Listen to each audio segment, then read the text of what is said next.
Hello, everybody, and welcome back. We are reading the book Literary Theory and Cultural Studies by P.K. Nair, and we have reached second chapter, which is post-structuralism, and this is, I think, the third session of post-structuralism, in which we will continue talking about deconstruction. In the last session, we talked about deconstruction and Derrida, and today we move on to another important deconstructionist whose name is Paul Diman.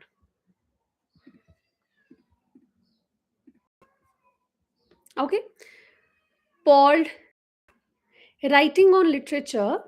अब Paul de Man literature पे काम कर रहे थे, ठीक है. Possibly the most influential deconstructive literary of his generation. He argued for rhetorical reading.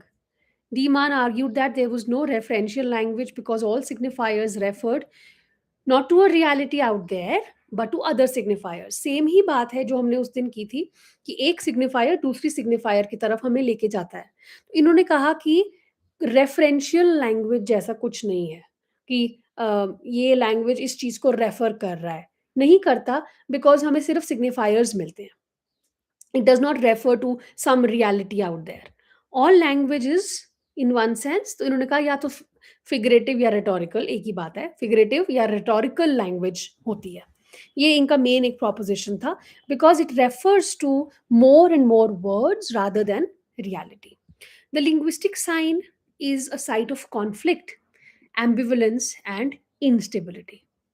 Looking at the literary texts and their language, Dieman argued that literal meaning of a text is often deconstructed and contradicted by its figural meaning.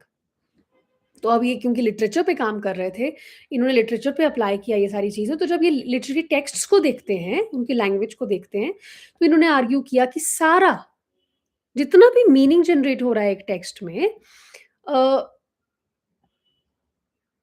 वो generally डिकंस्ट्रक्टेड है, और क्योंकि आपको contradictions मिलेंगे उसमें. So Demand took this line of thinking further, showing how even the so-called non-literary language, जैसे कि law का language है या economics का है, they used tropes and figurative language. वो भी use करते हैं figurative language, just like literature. What he was demonstrating was that when a text seeks to be persuasive and objective is when it relies on fictional tropes and figures. कि कभी भी एक text को किसी को परस्यूएड करना है किसी चीज के लिए, तो वो इसी तरह का लिटरेरी लैंग्वेज यूज करने लगते हैं. ठीक है. When a text seeks to be persuasive and objective is when it relies on fictional tropes and figures. The text is thus self deconstructive, where the literal level is subverted by the figural.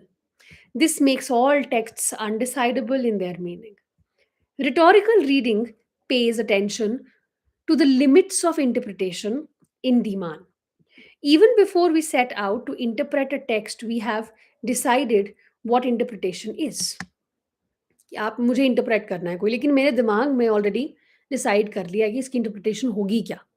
So in this sense we are a part of a process already in place even before we embark upon it. So when Dieman reads, he suggests that critical practice, however rigorous, takes recourse to the very tropes and figures it hopes to unravel.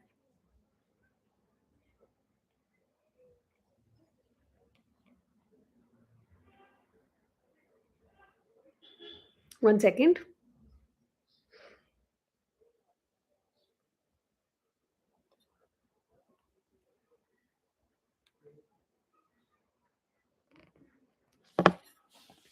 So, thus, what we assume a binary like form and content in a literary work, we assume that form and content constitute meaning, and the task of the interpreter is either to look at form, अगर आप structuralist हो, या फिर content. We cannot think beyond form and content as basis for interpretation. तो simple terms में मैं आपको Paul डीमान का बताऊं तो एक पहली बात तो ये है कि वो अमेरिकन उसमें काम कर रहे थे, अमेरिकन अकेडमी में. ठीक है. He played a very crucial role in developing and applying deconstructive to literary criticism, पहला पॉइंट। अच्छा, बेल्जियन बॉर्न ये थे क्रिटिक, जो बाद में जाके अमेरिकन यूनिवर्सिटीज़ में इन्होंने पढ़ाया, जैसे कि येल में पढ़ाते थे। येल का स्कूल था, स्कूल ऑफ डीकंस्ट्रक्शन, वहाँ पे। वहीं पे Hillis Miller, Hartman, Harold Bloom, ये लोग भी थे स्कूल ऑफ डीकंस्ट्रक्शन में। So these critics adapted Derrida's philosophical ideas and इन्होंने अप्लाई किया लिटरेरी टेक्स्ट्स के ऊपर। और इनका फोकस था रिटोरिक, लैंग्वेज और इंटरप्रिटेशन पे, तीन चीजों पे। हम पढ़ रहे हैं ना रिटोरिकल रीडिंग, तो रिटोरिक्स पे इनका फोकस था, लैंग्वेज पे, पूरा लैंग्वेज के ऊपर अभी हमने ऊपर देखा, और तीसरा इंटरप्रिटेशन पे, जो भी हम देख रहे हैं, interpretation. So his most influential works की अगर मैं बात करूं तो एक इनका वर्क है ब्लाइंडनेस एंड इनसाइट, दूसरा है एलिगरीज ऑफ रीडिंग, और तीसरा है द रेजिस्टेंस टू थ्योरी। अब बात करते हैं कि इनके अगर बात करें कि सेंट्रल आइडिया था क्या पॉल डी मान का, तो इन्होंने कहा लैंग्वेज फंडामेंटली अनस्टेबल है, जैसे कि डेरिडा ने कहा था। ठीक है, इन्होंने इन ये समझते थे या बिलीव करते थे कि लैंग्वेज कभी भी एक स्टेबल मीनिंग प्रोवाइड नहीं कर सकती। लिटरेरी टेक्स्ट्स जो हैं they often appear to communicate clear ideas, लेकिन जब हम क्लोज रीडिंग करते हैं उनकी, तो उसमें कॉन्ट्रडिक्शंस और एम्बिग्विटीज नजर आती हैं।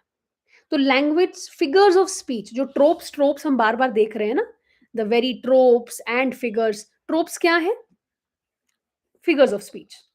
तो इनके लिए लैंग्वेज फिगर्स ऑफ स्पीच के थ्रू काम करती है। और ये जो फिगर्स हैं, ये दे डिस्टेबलाइज लिटरल मीनिंग, क्योंकि जब आप मेटाफर यूज कर रहे हो या आप कोई भी और डिवाइस स्पीच यूज कर रहे हो, फिगर ऑफ स्पीच, तो एम्बिग्विटी आ जाती है। जैसे क्लेनेथ ब्रूक्स ने 7 टाइप्स ऑफ एम्बिग्विटीज की बात की तो है। दूसरा, रिटोरिक वर्सेस ग्रामर। तो one of Paul the Man's major contribution is the distinction between number one grammar and number two rhetoric. Grammar is, we all know, logical, syntactic structure of a sentence. On the other hand, rhetoric, the figurative dimension. Rhetorics क्या होता है? आप बहुत persuasive हो, आपको बहुत अच्छा speaking आता है, आप rhetorical speaking कर सकते हो. Figurative dimension of language, metaphors use करके, allegory use करके. So Dieman argues that rhetoric disrupts grammar. A sentence may appear very grammatical, very grammatically clear, but rhetorical figures introduce multiple interpretations that undermine that certainty.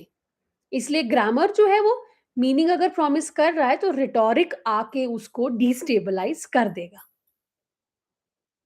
जो इनकी book है ना, blindness and insight, इसमें इन्होंने एक बहुत famous paradox propose किया, और ये कहते हैं critics achieve insight only through a certain blindness.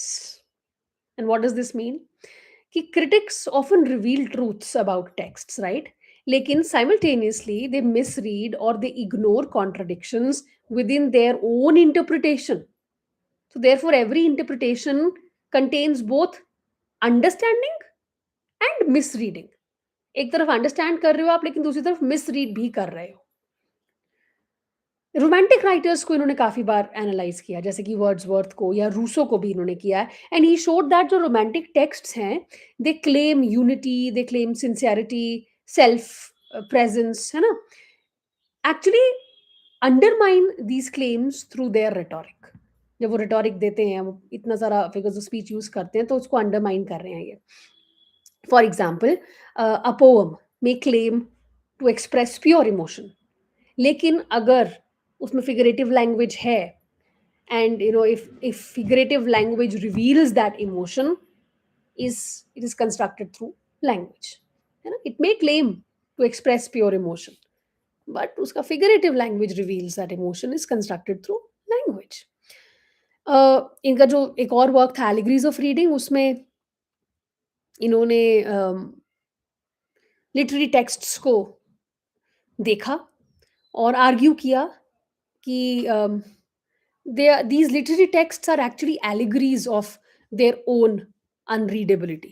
तो वही बात फिर से कि टेक्स्ट जो है they appear to communicate meaning, लेकिन फिर उनका rhetorical structure constantly undermine the stable interpretation. ठीक है, Let's move on to Hillis Miller. अब another very important deconstructionist, and Hillis Miller इनके साथ थे वहाँ पे येल। ये क्वेश्चन भी आया एग्जाम में, Yale school of deconstructionists which of the following is not one of the Yale school of deconstructionists, इस तरह से क्वेश्चन आया था। हिलिस मिलर भी एक अमेरिकन लिटरेरी क्रिटिक्स में से एक थे, और he was associated with deconstruction, particularly the Yale school of deconstruction. He was a colleague of Hartman at Yale and one of central figures in American deconstruction. इन्होंने Victorian fiction और poetry को read किया है।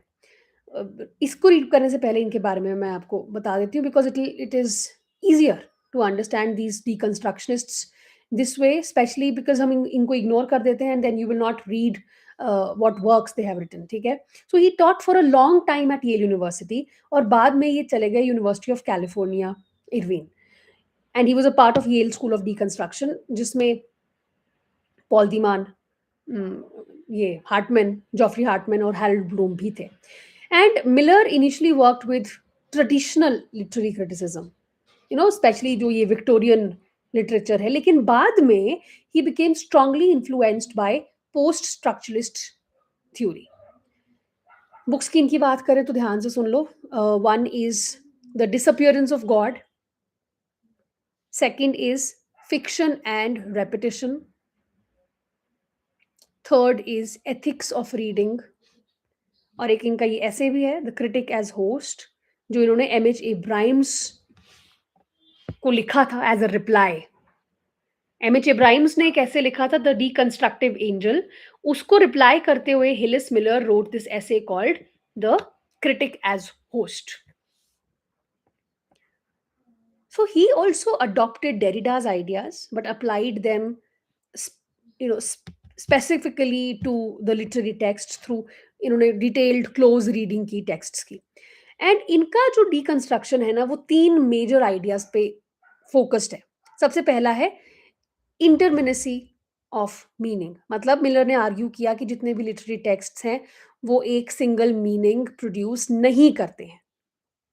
Instead language में वही, क्योंकि डीकंस्ट्रक्शंस के idea same है, लैंग्वेज में कॉन्ट्रडिक्शंस हैं, इंटरप्रिटेशंस जो है वो मल्टीपल हो सकती हैं, they can be endless, and meaning is always deferred and it is unstable. तो रीडिंग जो है, it becomes an open ended process, right? It's not a search for a final interpretation. दूसरी चीज इन्होंने जो बात की है वो है टेक्सचुअल सेल्फ डीकंस्ट्रक्शन की, मतलब इनको लगता था कि जो टेक्स्ट्स हैं वो खुद को ही डीकंस्ट्रक्ट कर देते हैं। मैं कैसे? एक लिटरेरी वर्क में try to assert a clear meaning कि मैं तो लिखा इस टेक्स्ट में क्लियर मीनिंग लिखा हुआ है, लेकिन उसकी लैंग्वेज, उसको लिखने के लिए जो यूज की है उन्होंने language, it undermines that meaning. वही बात जो पॉल दी मान ने भी कही थी, मेटाफर्स यूज किए, आयरनी यूज किया, तो कॉन्ट्रडिक्शंस आ गई। तीसरी चीज is the importance of rhetoric. Just like Paul Deman, Phyllis Miller also emphasized on rhetorical nature of language.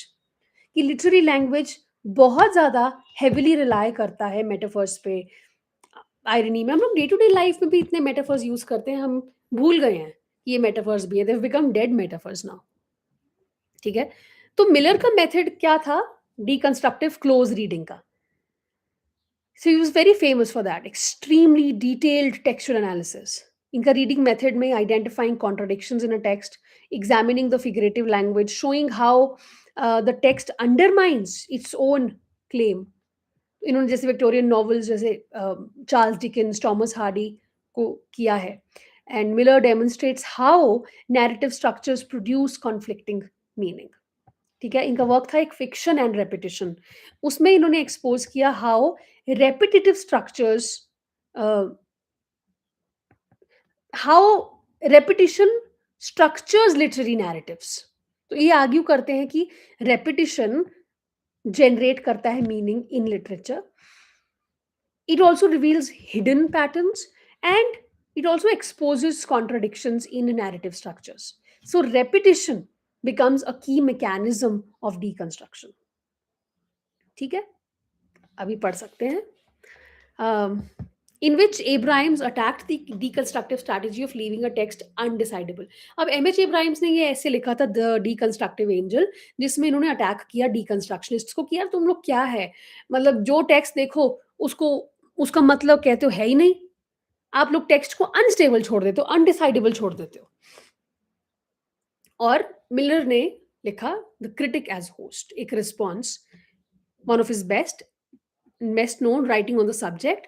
इसमें मिलर ने शुरुआत की what would become a standard deconstructive move, problem of words and their meanings. In a citation, C from text B occurs within text A. That is that citation parasitic upon the main text A? एक citation है जिसको हम C बोल रहे हैं, एक text है B, उसके अंदर वो citation है, लेकिन उसी को हमने A में भी लिखा हुआ है। तो क्या वो parasitic है A के ऊपर? Or is it that the main text A limits and determines the citation? तो मिलर आर्ग्यू करते हैं कि citation C and the text A constitute each other. Intertextuality है।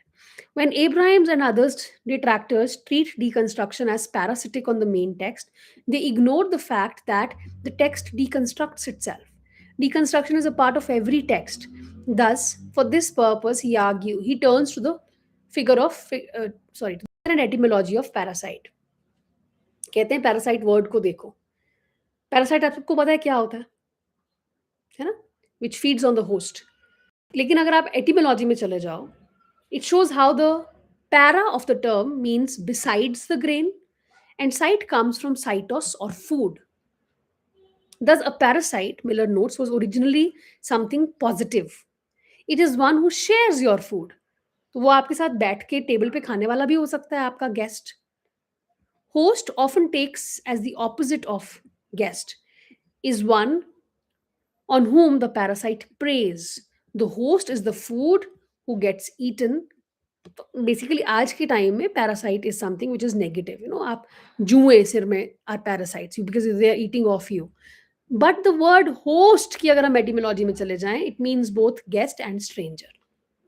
Language is slippery, so it is also connected to hostis, meaning enemy or stranger. Thus, the one to offer hospitality is also a stranger, and the one you see as an unwanted guest, parasite, is also a fellow guest. So, with this etymological game, Miller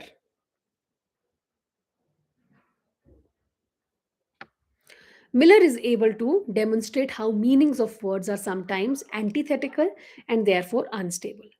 So, as he puts it, the uncanny antithetical relation exists not only between pairs of words in this system, host and parasite, host and guest, but within each word itself. पूरी language game समझा दी उन्होंने MH Ibrahim's को कि भाई language को देखो, आप कैसे आप मीनिंग डिसाइड कर लोगे, इनके तो मतलब ही कितने निकल रहे हैं एक एक वर्ड के। So we can not rely on this और that meaning of a word. इसीलिए तो सॉसियर ने कहा था कि हमें सिंक्रोनिक या जो उन्होंने स्टडीज बताई थी दोनों। So, to argue that deconstruction is parasitic on the main text is to ignore the condition that the host text is itself a stranger, an enemy. It is the deconstructive figure that hosts the narrative. Right? So, Miller's work has relied on such close readings of Tennyson, Hardy, Dickens in order to reveal how every text's internal logic collapses upon examination because language is forever slippery. फिर ये सारे डीकंस्ट्रक्शनिस्ट ने binaries की बात की है कि deconstruction is interested in the hierarchic binaries set up within texts. हर एक टेक्स्ट में मिलेगा man woman, speech writing, black white, inside outside, full empty, identity, difference, etcetera etcetera. अब इन बाइनरीज में हमेशा एक टर्म को प्रिविलेज किया जाता है ओवर द अदर। जैसे मैन वुमन में मैन ऊपर है, स्पीच राइटिंग में स्पीच ऊपर है, वाइट ब्लैक में वाइट ऊपर है, इस तरह से डार्क लाइट में लाइट ऊपर है। तो ये प्रिविलेजिंग इज अ प्रॉब्लम। अगर आपने डिकंस्ट्रक्टिव रीडिंग करना है, it would B, it would show how, even when the text appears to privilege one term over the other, the text's logic of rhetoric reveals that there can be no inside without outside. अब clear meaning दे दिया text ने, लेकिन जो language use की है, rhetoric जो language का है, वो ये रिवील कर देगा ना कि अगर आपको लग रहा है कि light is important than the dark और it is privileged over the dark, there is no importance of light if dark does not exist. There is no importance of truth if lie does not exist. So, in other words, deconstruction shows how the less privileged term is also central. उसको भी ऊपर कर दिया. So, by showing this centrality, deconstruction ने पूरी game घुमा दी hierarchy की. अभी तक मैन ऊपर था, वुमन नीचे थी. इन्होंने कहा कि वुमन के बिना मैन है ही नहीं, तो वुमन ऊपर को कर दिया. रिवर्स कर दिया हायरार्की हर एक में. Light dark, dark light. लेकिन ये तो एम नहीं है ना. हमें प्रिविलेजिंग चाहिए ही नहीं किसी भी टर्म की. तो सेकंड स्टेज आता है फिर डिकंस्ट्रक्शन का, जिसमें वो लोग इस हायरार्की को फिर डिस्टेबलाइज करते हैं, इस रिवर्स्ड हायरार्की को भी. कैसे? अब it questions the new hierarchy. अगर वुमन इंपॉर्टेंट कर दी, अरे मैन के बिना वो भी नहीं है, तो अब क्या है? Basically both terms are important and not important at the same time. The text remains unresolvable जहां पे neither term is privileged and where both terms are privileged, और इस सिचुएशन को टर्म दिया गया है अपोरिया. ठीक है. Let us take an example. इन्होंने पूरा एग्जांपल लिया है एक पेंटिंग का. अम, जैसे आपके घर में कोई फ्रेम होगा, लगाया आपने कोई फोटो फ्रेम, वो फ्रेम के अंदर आपने अच्छी सी फोटो लगाई हुई है. जब आप उसको देखते हो, ऑब्जर्व करते हो, तो आप फ्रेम के बारे में बात करते हैं कोई आके? सब बोलते हैं कितनी अच्छी फोटोज लगाई हैं आपने. लेकिन अब जाके उस फ्रेम को देखो, सिर्फ फोटो को रहने दो. हो सकता है आपने कुछ कलर चूज किया हो फ्रेम का, कि ये कलर जो है मेरी वॉल के साथ अच्छा लगेगा या मेरे फोटो के कंट्रास्ट में अच्छा लगेगा. सो हम लोग यहाँ पे क्या कर रहे हैं, फ्रेम और फोटो में फोटो को प्रिविलेज किया है, लेकिन फ्रेम भी तो इंपॉर्टेंट है, क्योंकि उस फ्रेम के बिना तो आपकी फोटो कहाँ लगेगी. यही एग्जाम्पल यहाँ दिया हुआ है. ठीक है. तो this means the frame is central to the figure, it is privilege over the. तो फ्रेम को अब ऊपर कर दिया, लेकिन हमने वो तो करना नहीं है. So both the terms become important and not privileged eight the same time. So a text proposes a literal meaning and a hierarchy. Deconstructive reading reveals a figural meaning and reverses the hierarchy. It then displaces even the reversed hierarchy, leaving the text open, neither here nor there. हमने छोड़ दिया open. इसी को हमने क्या कहा है? Aporia. ठीक है. We'll stop here and next में हम लोग चलेंगे पोस्ट मॉडर्न की तरफ.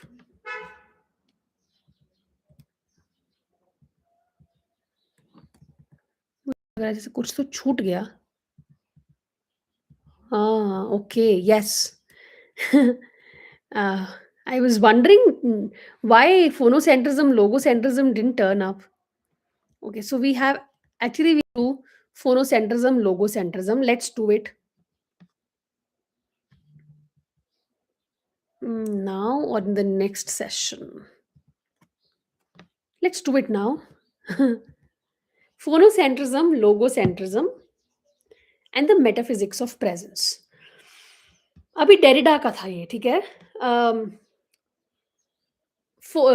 Deconstructive thinking in Derrida begins by worrying about the distinction posed in linguistics and culture between speech and writing. अब इसको डेरिडा को प्रॉब्लम है स्पीच और राइटिंग में जो ये डिफरेंस है. इसमें हम लोग जनरली स्पीच को प्रिविलेज करते हैं बिकॉज उसको हम मोर ऑथेंटिक मानते हैं, है ना. अभी मैं आपके सामने हूँ, अभी मैं आपको ये लेक्चर बोलूँ कि मैं सामने नहीं रहूंगी, मैं आपको रिटर्न में दे दूंगी, या हो सकता है मेरी सिर्फ आवाज रहे. आप लोग इन सब में से प्रेफर करोगे कि मेरा चेहरा भी आपको नजर आए सामने से. स्पीच इज प्रिविलेज्ड और मोर authentic. It happens only with the speaking person. Writing is treated as artificial, suggesting maybe death, loss, unreliability, since writing can exist independent of, after the life also. So speech is taken to mean presence, and writing is absence.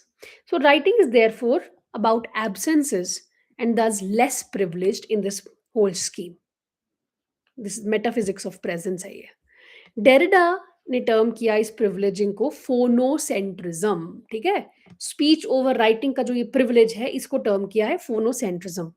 So speech is privileged because it seems to have an essence. Speaker है इसमें. Listeners assume the speaker embodies the truth of what is being said because the speaker is present. तो Derrida क्या propose कर रहे थे? Notions of truth.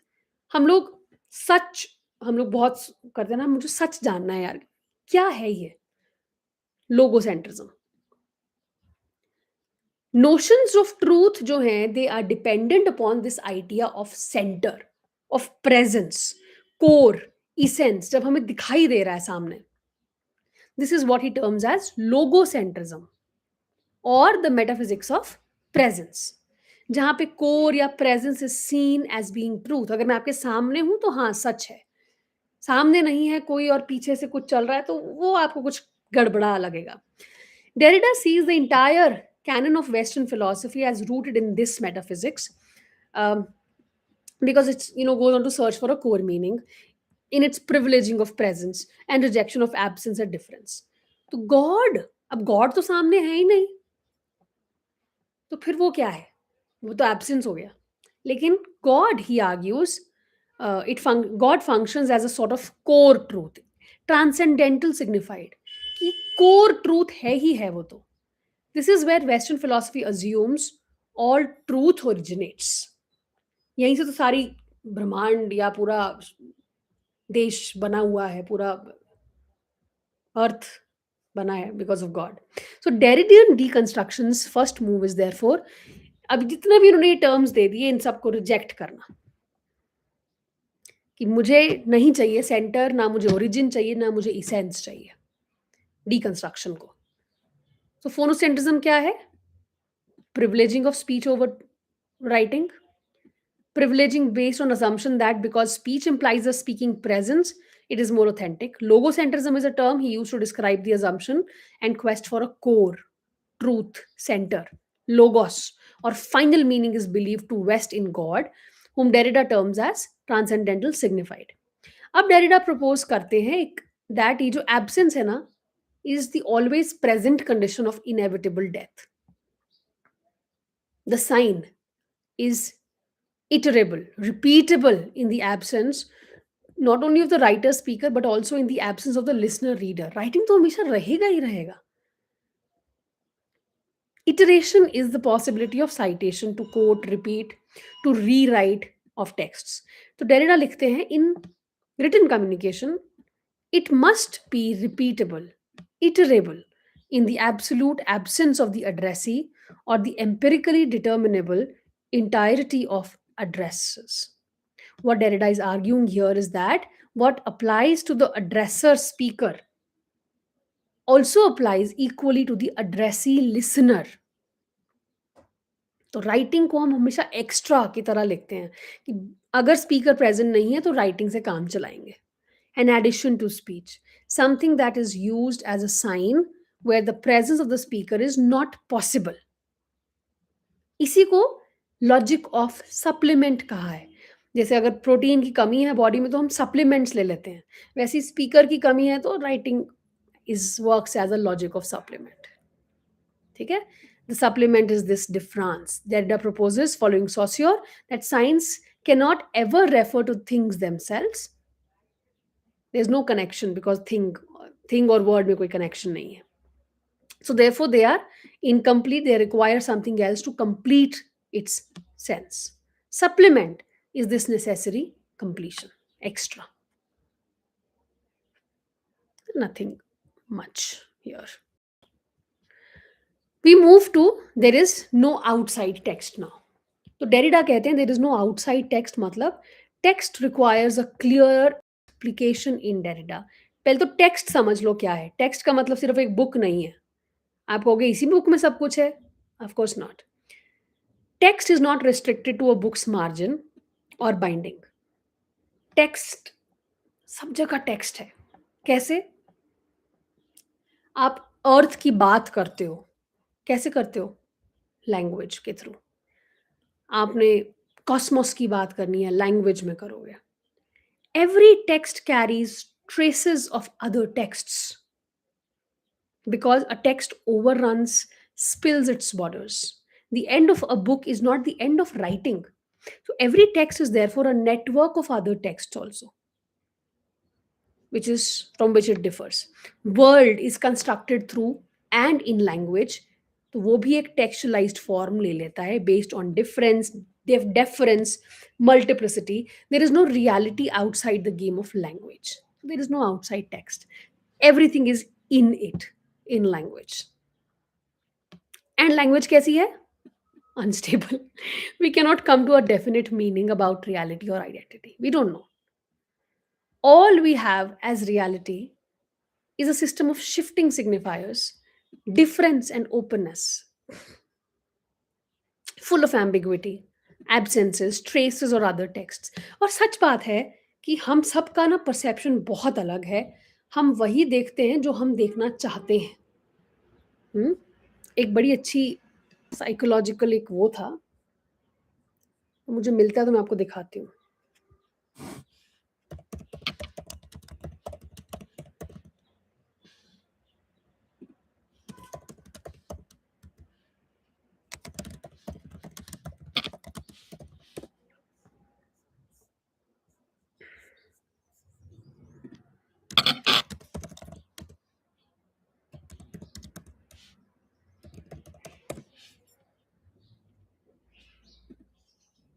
Hmm,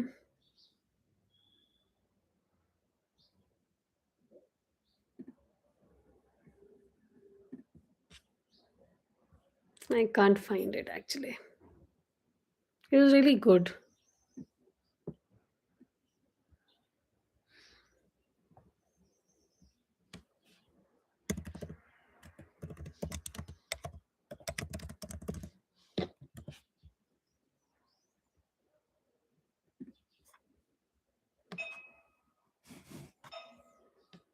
Let's try it. ठीक है, इसमें मैं ट्राई करती हूँ वैसे ही।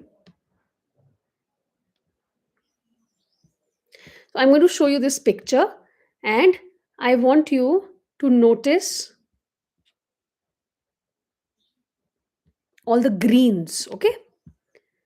जितनी भी चीजें ग्रीन कलर की हैं वो सब आपने इसमें देखनी है ध्यान से। ठीक है? ग्रीन्स। Okay.